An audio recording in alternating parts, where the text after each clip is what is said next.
저와 번갈아 교독하고 마지막 절 함께 읽겠습니다. 하나님이 이 모든 말씀으로 말씀하여 이르시되 나는 너를 애굽 땅 종되었던 집에서 인도하여 낸 내 하나님 여호와니라. 너는 나 외에는 다른 신들을 내게 두지 말라.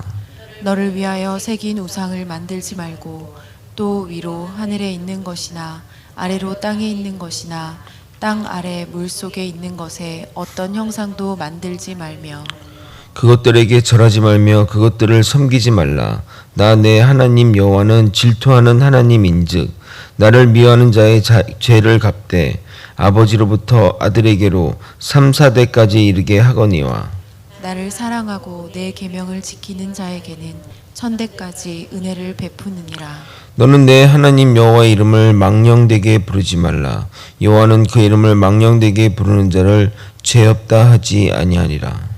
안식일을 기억하여 거룩하게 지키라. 엿새 동안은 힘써 내 모든 일을 행할 것이나 일곱째 날은 내 하나님 여호와의 안식일인즉 너나 내 아들이나 내 딸이나 내 남종이나 내 여종이나 내 가축이나 내 문 안에 머무는 객이라도 아무 일도 하지 말라.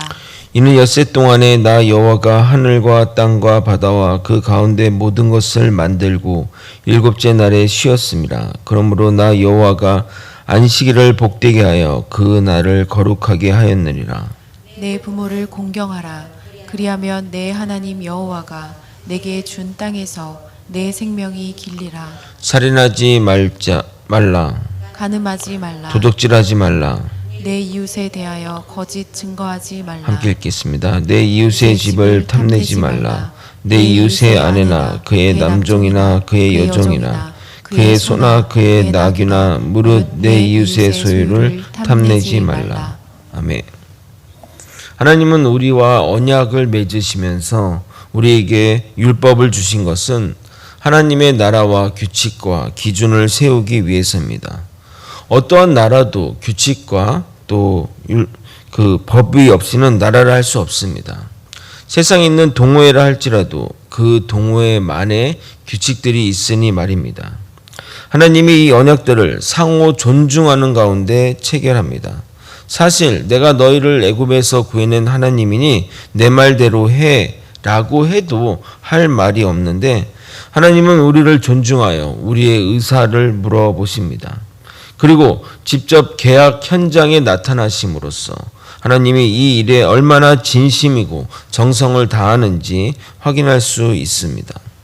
그런데 하나님의 율법이 결코 만만한 것이 아닙니다. 아마도 이스라엘 백성들은 하나님의 말씀하신 제사장 나라의 거룩한 백성의 의미를 깊게 생각하지 않았었던 것 같습니다. 쉽게 말해 제사장 나라와 거룩한 백성은 학교로 따지면 시범 학급의 반장이 되라는 겁니다. 너희가 하나님의 잘 지키는 모습을 보여줌으로 다른 사람이 너희를 보고 따라하라는 모범이 되라는 것입니다. 그런데 만약 학급의 반장이 규칙을 어기면 어떻게 됩니까? 반장이니까 눈 감아줍니까? 아니죠. 오히려 반장이 도대체 뭐 하는 거야 하며 꾸지람과 혼이 더 날 것입니다. 이스라엘 백성들은 그렇게 부른 것입니다. 그래서 누구보다 더 혼이 나고 징계를 달게 받은 민족인 것입니다. 오늘 본문은 그 유명한 십계명 본문입니다. 사실 이 십계명이란 이 명칭은 후대에 붙여진 이름이고 성경에는 그냥 10가지 명령으로 서술되었는데 첫째는 뭐고 둘째는 뭐고 이런 형식으로 되어 있지 않아서 몇 번째 계명인지가 모호한 부분들이 조금 있습니다. 그래서 개신교와 유대교와 또 카톨릭은 모두 십계명에 미세한 차이가 좀 있습니다. 사실 한 계명 한 계명마다 하루치 어떤 설교의 분량이라 다 다룰 수가 없는데 고민하다가 어떻게 할까? 이걸 전체적으로 그냥 짧게 다루고 말 것인가 아니면 그 되는 시간만큼 또 이렇게 계명을 얘기할까 고민하다가 1계명과 2계명을 다루고 다른 계명은 또 이후에 또 깊게 다루도록 하겠습니다. 첫 번째 계명을 살펴보면 너는 나 외에 다른 신을 두지 말라는 말은 다른 신을 섬기라는 말이 아닙니다.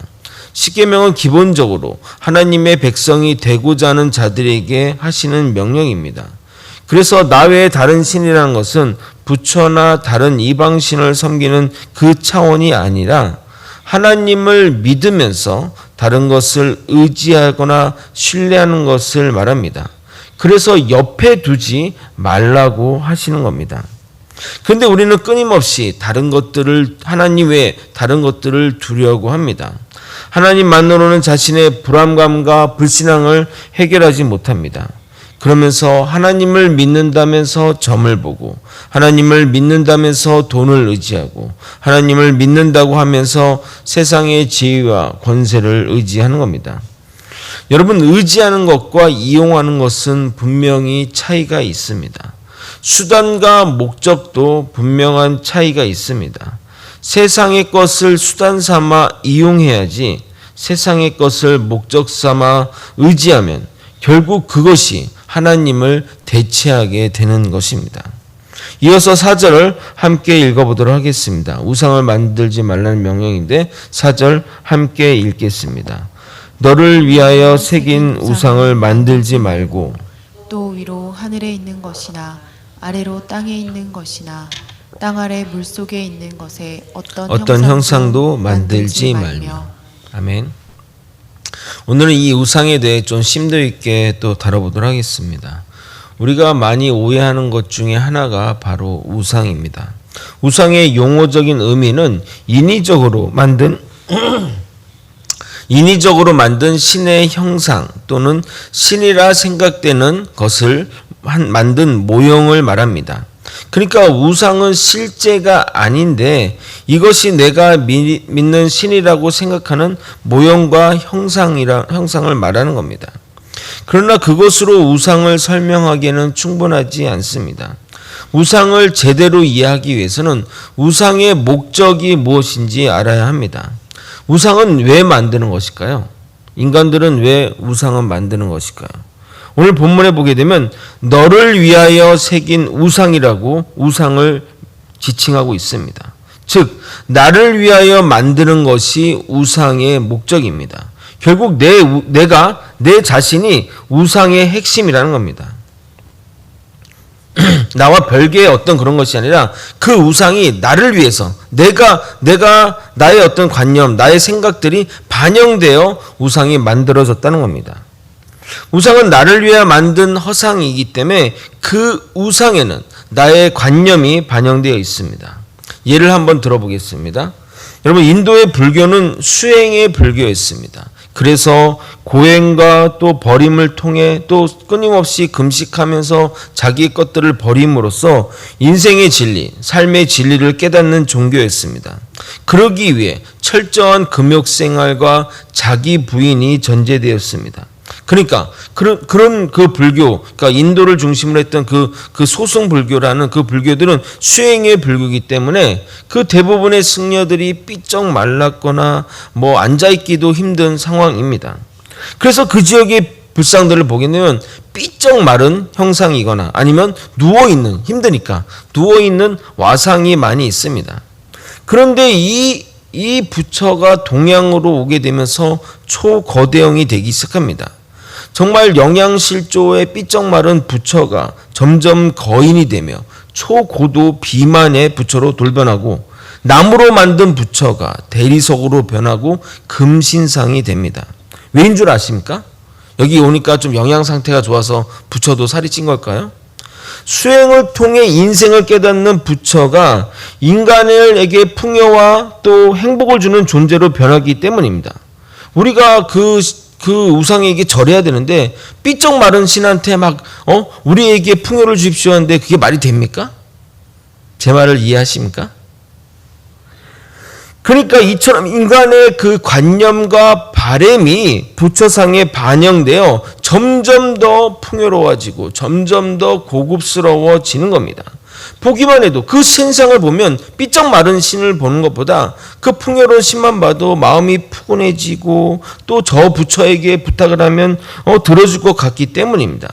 그러니까 인간의 욕심과 바램이 이 부처상에 반영되는 것, 자기를 위해 만든 우상의 본질인 것입니다. 인간의 우상을 만드는 이유는 인간은 보이지 않는 하나님을 믿기 힘들며 하나님이 어디에나 계신다는 것은 죄된 인간이 감당할 수 없기 때문입니다.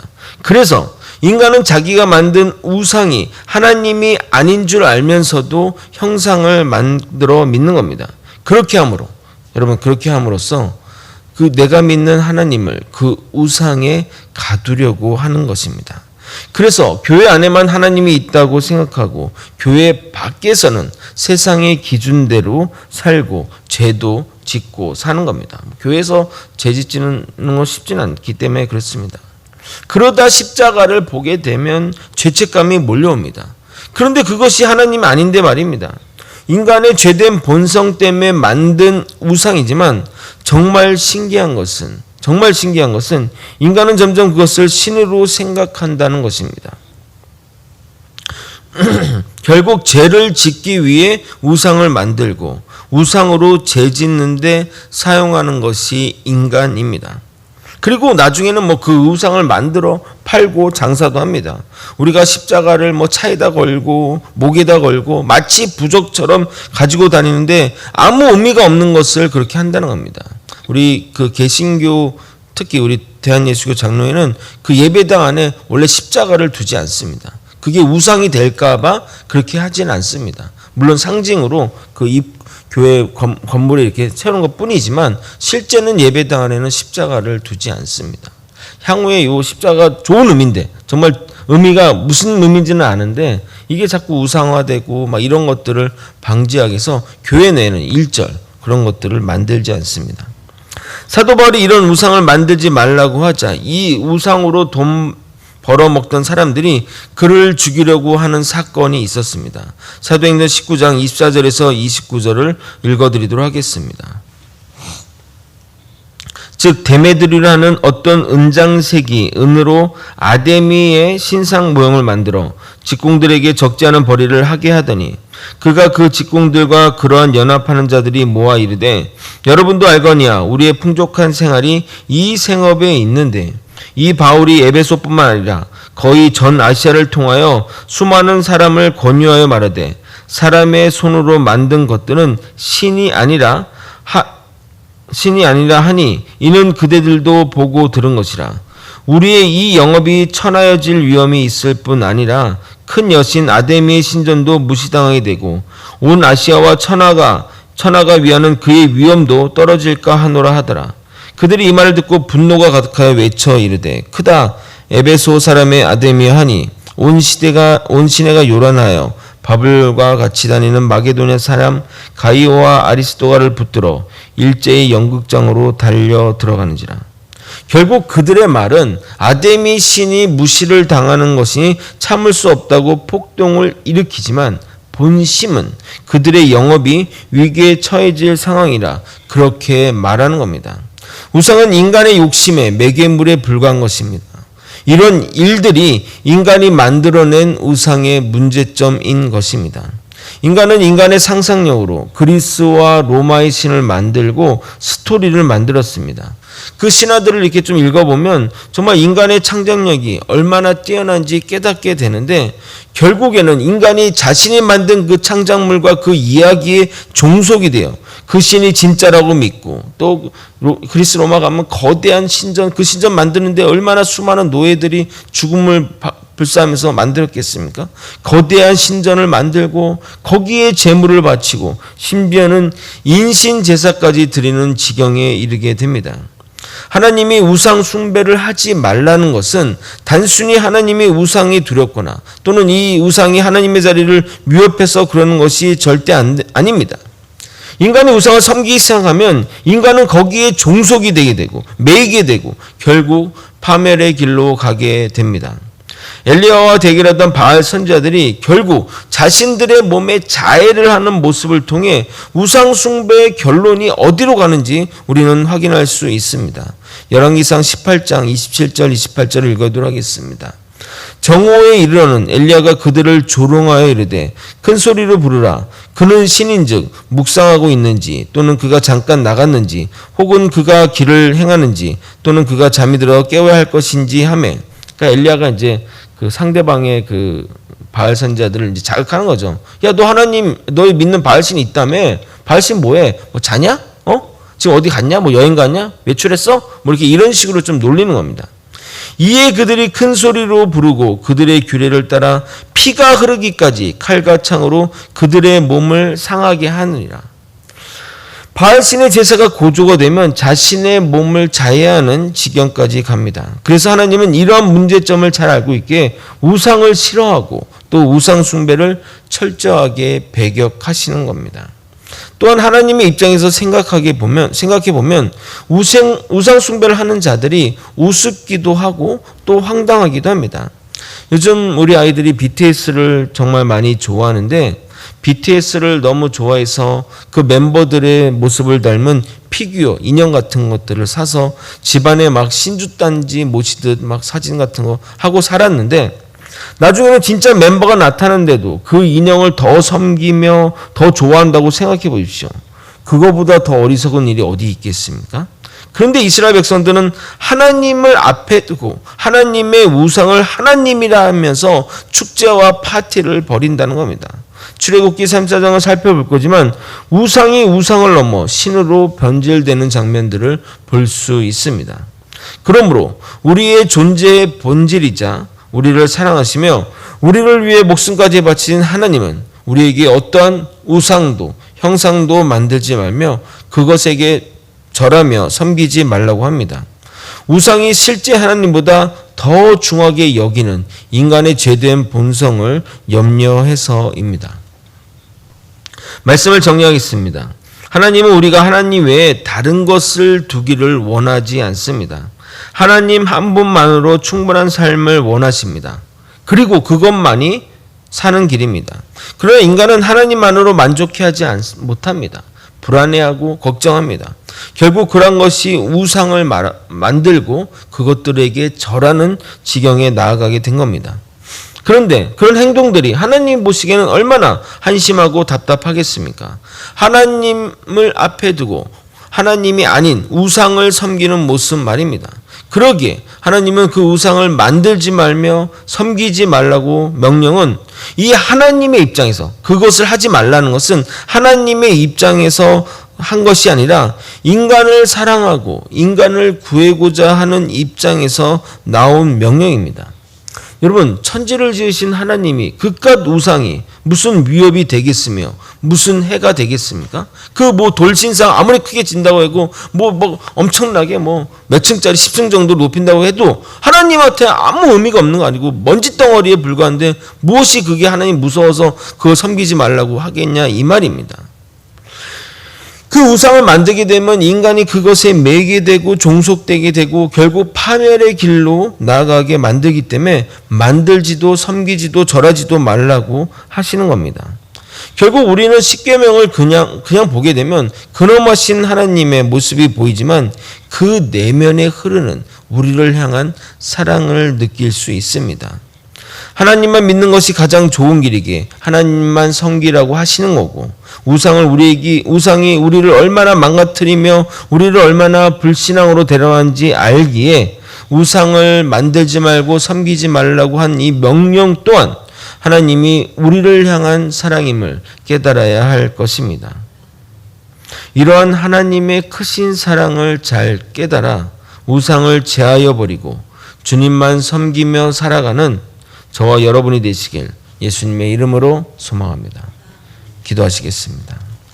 하나님 아버지, 십계명에 하나님이 우리를 향한 그 놀라운 사랑이 숨겨 있음을 깨닫게 도와주시옵소서. 하나님에는 다른 것이 결코 있을 수 없습니다. 하나님만이 우리에게 구원이 되시고 하나님만이 우리에게 생명이 되십니다. 다른 어떠한 것도 주님보다 크지 않으며 주님을 대체할 수 없습니다. 오직 주님만 믿고 따르며 정말 진리와 생명 되신 예수님만 의지하는 우리 모두가 되게 하여 주시옵소서. 사랑이 많으신 예수 그리스도 이름으로 기도드렸나이다. 아멘. 주기도문 하시겠습니다. 하늘에 계신